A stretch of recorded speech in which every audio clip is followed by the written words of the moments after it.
warahmatullahi wabarakatuh. Pada hari ini kita akan melanjutkan bahasan materi peluang ya. Pertemuan sebelumnya udah ngebahas tentang frekuensi harapan dan peluang komplement. Nah, kali ini kita akan bahas jika terjadi beberapa hal yang ditanyakan atau yang diharapkan dari suatu kejadian ya. Jadi dalam suatu percobaan itu yang diminta untuk muncul tuh nggak hanya satu kejadian, tapi bisa 2 atau lebih kayak gitu. Nah, kejadian ini disebut juga kejadian majemuk. Jadi kejadian yang terjadinya lebih dari satu. Kejadian majemuk ini bisa kalian lihat di buku paket kalian juga ya. Nah, kejadian majemuk ini terbagi menjadi 2, ada kejadian saling lepas dan kejadian saling bebas. Nah, kita kali ini akan membahas kejadian saling lepas dulu. Apa sih maksud dari kejadian saling lepas? Nah, yuk kita baca bareng-bareng. 2 kejadian saling lepas. Di sini ada contoh. Diagram Venn pada gambar 4,4 adalah ruang sampel dari percobaan memilih bagian dari 1 sampai 12. Diagram tersebut juga menunjukkan 2 kejadian A dan B dalam himpunan semesta. Kita langsung aja. A kejadian mendapatkan bilangan prima. Nah, di sini himpunan A di diagram Venn diketahui adalah himpunan bilangan prima dari 1 sampai 12. Nah, prima dari 1 sampai 12 yaitu ingat prima adalah angka yang hanya bisa dibagi dengan dirinya sendiri atau angka 1, yaitu 2, 5, 7, 11 ya. 2, 5, 7, 11 itu adalah bilangan prima. Dan B mendapatkan sedikitnya bilangan 5. Apa maksudnya?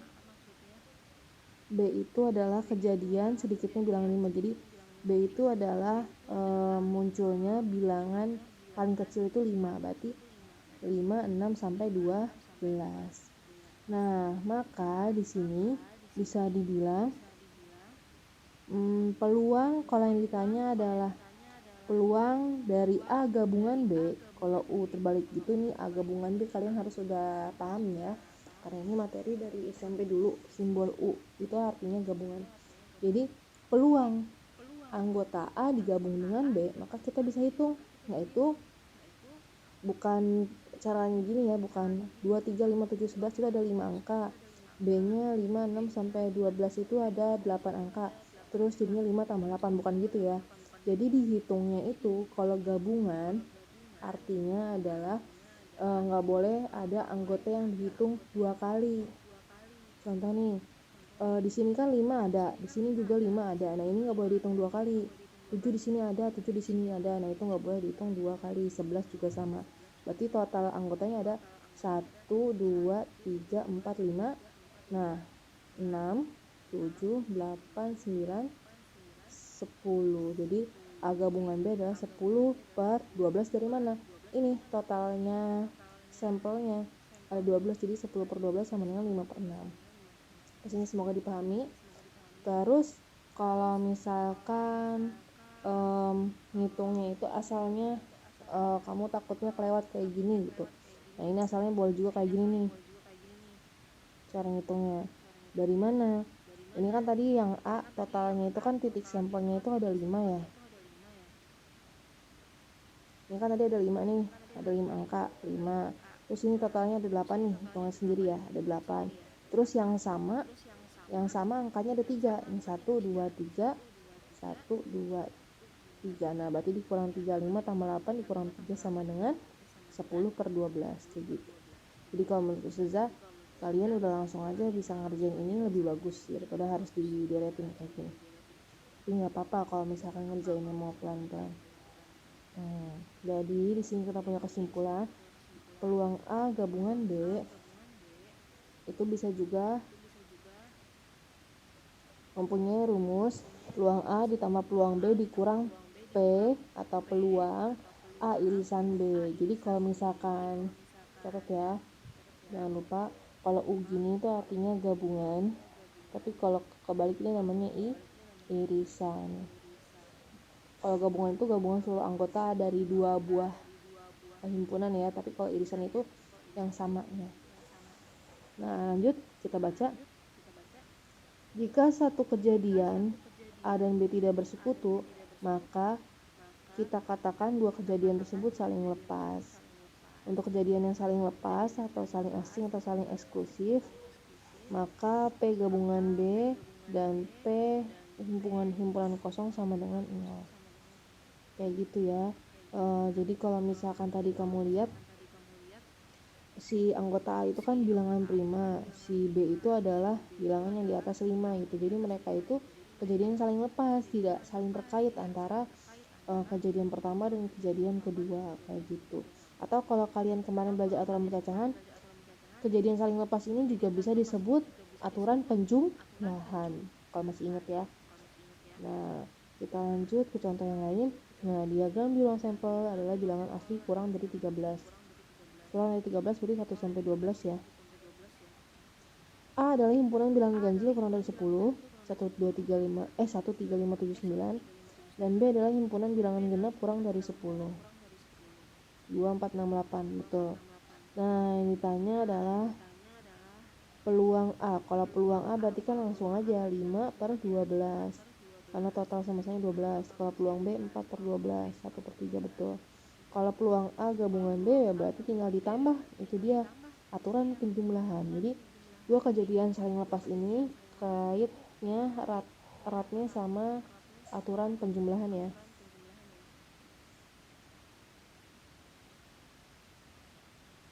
Ini dia kaitannya sama aturan penjumlahan. Kita lanjut. Nah, jadi kalau diperhatikan nih di sini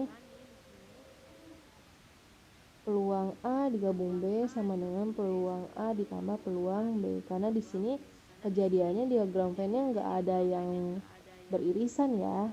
Jadi kok sudah beda sih rumusnya antara yang ini. Tuh, ini ada yang dikurang sama yang ini. Jadi dalam kejadian yang saling lepas emang ada dua tipe.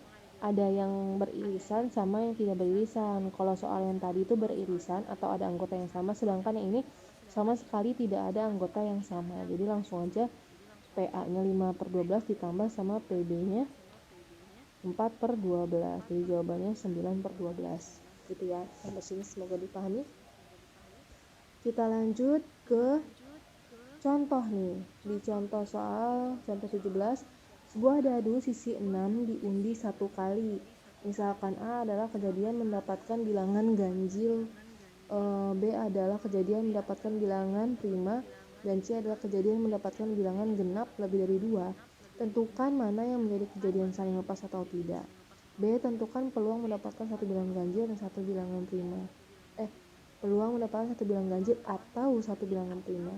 Tentukan peluang mendapatkan satu bilangan ganjil atau satu bilangan genap lebih dari 2. Nah, ini juga nih salah satu. Saya mau kasih tahu kuncinya gimana ngebedain. Tadi kan saya bilang kejadian majemuk itu ada dua. Yang pertama ini yang kita pelajari, terus yang satu lagi adalah yang saling bebas. Nah, gimana cara bedain saling lepas sama saling bebas? Dari soal itu udah kelihatan kata kuncinya adalah atau kalau misalkan muncul kata peluang mendapatkan A atau B, mendapatkan merah atau putih, nah itu udah pasti pakai saling lepas dan udah pasti nanti pakai penjumlahan kayak gitu ya.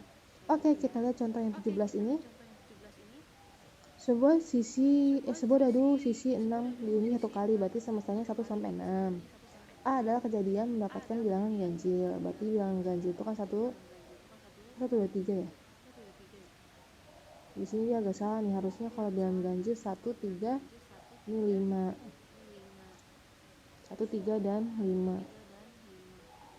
Terus yang B adalah kejadian mendapatkan bilangan prima. Betul ya, 2 3 5. Dan C kejadian mendapatkan bilangan genap lebih dari 2, betul 4 dan 6. Berarti A irisan B adalah, nah irisannya betul ya.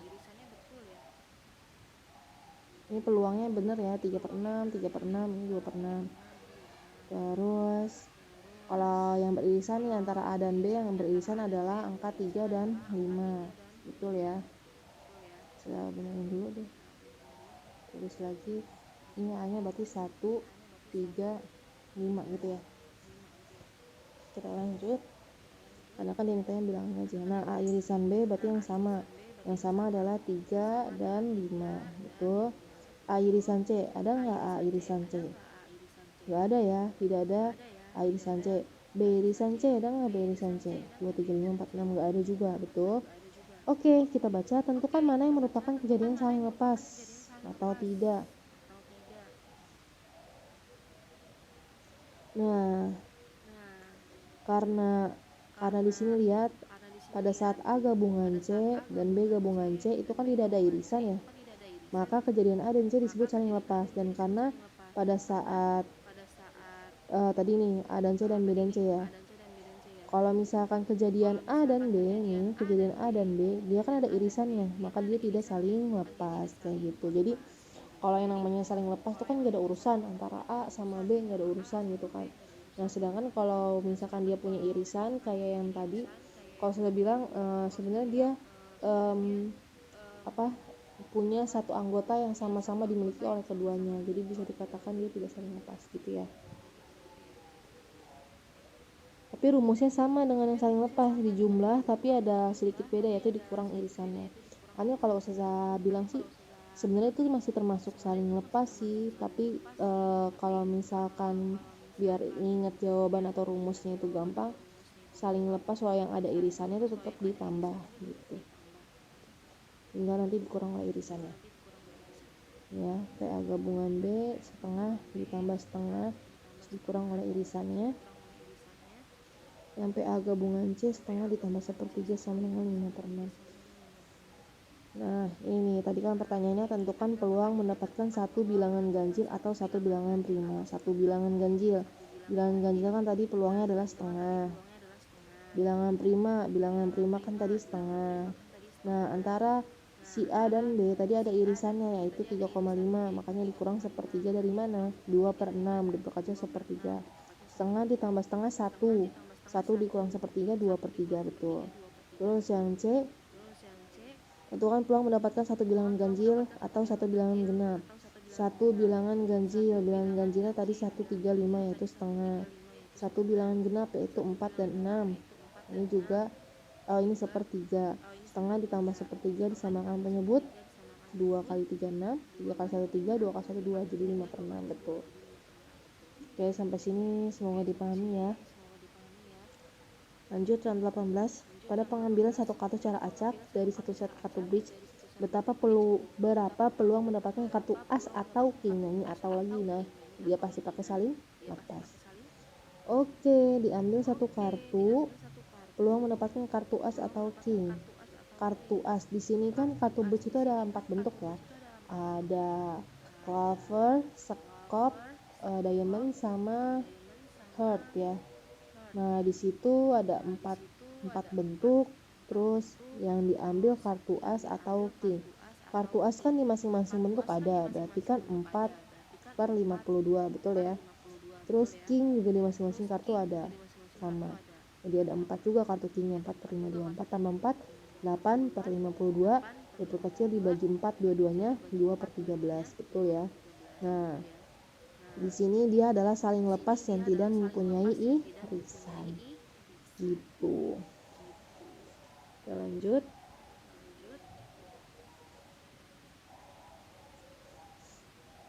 Kenapa dia nggak punya irisan? Karena kan kartu hati sama kartu kingnya beda ya, nggak bakal ada yang sama. Contoh 19. Pada percobaan melempar dua dadu bersama-sama, tentukan peluang untuk mendapatkan kedua mata dadu. Oh, saya nggak bahas yang A dan C ya. A dan B. A dan B tuh kemarin udah. Yang C aja, yang berjumlah 3 dan 8 sama berjumlah 3 atau 8.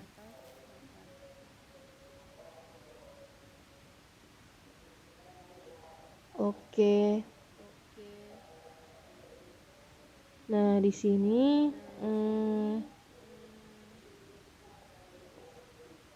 makna dari kita lihat ya, makna dari istilah-istilah kedua mata dadu berjumlah 3 dan berjumlah 8, yaitu kedua mata dadu yang muncul berjumlah 3 dan oke. Jadi di sini ada kata-kata yang nanti kalian harus pelajari di bab peluang. Ini harus cermat ya. Yang C, berjumlah 3 dan 8. Apakah mungkin jika kalian mengocok dadu terus jumlah mata dadu yang muncul dua-duanya berjumlah sama? dia berjumlah 3 dia juga berjumlah 8, itu kan nggak mungkin kan, pasti nanti yang C jawabannya 0 karena nggak mungkin. Kita lihat ya, bener tuh ya, nggak mungkin. Terus yang D berjumlah 3 atau 8. Nah kalau misalkan berjumlah 3 atau 8 itu bisa jadi ya kan, berjumlah 3 atau 8. Kita lihat yang berjumlah 3, kira-kira kita bikin listnya berapa aja. Ini dia 2 tambah 1, 1 tambah 2. Yang berjumlah 8, 26, 35, 44, 53, 62, ada 5. Nah ya udah tinggal dijumlah aja karena ini kan aturan penjumlahan, berarti 2 tambah 5, 7. 7 per 36. Selesai. Gampang kan? Kayak gitu.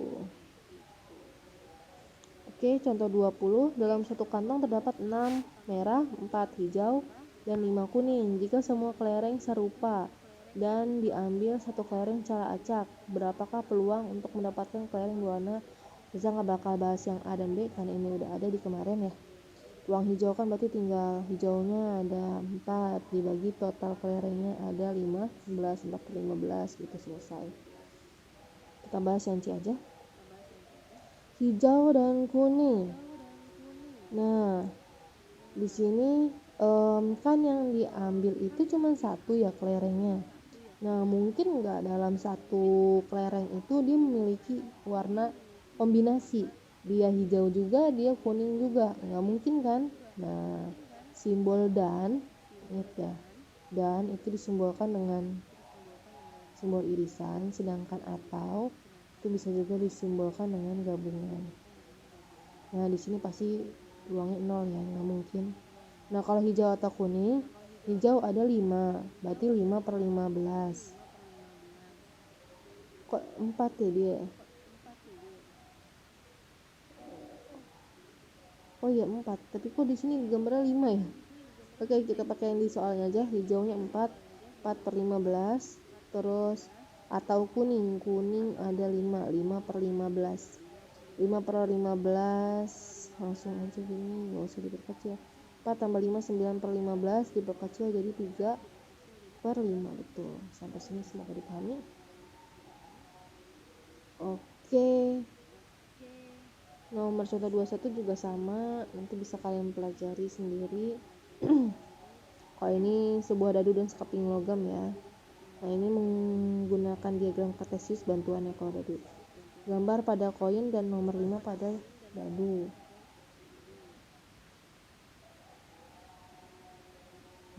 Terus gambar pada koin atau nomor 5 pada dadu. Oke, itu sama aja kayak yang tadi sudah nggak bahas ya.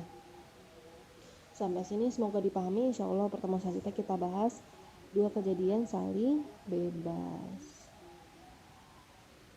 Nanti bisa dikerjakan latihan soalnya ya di halaman 231. Oke, sampai sini dulu penjelasan untuk hari ini. Kurang lebihnya saya mohon maaf jika masih banyak keliru mengucapkan penjelasan ataupun menulisnya kurang jelas. Wassalamualaikum warahmatullahi wabarakatuh.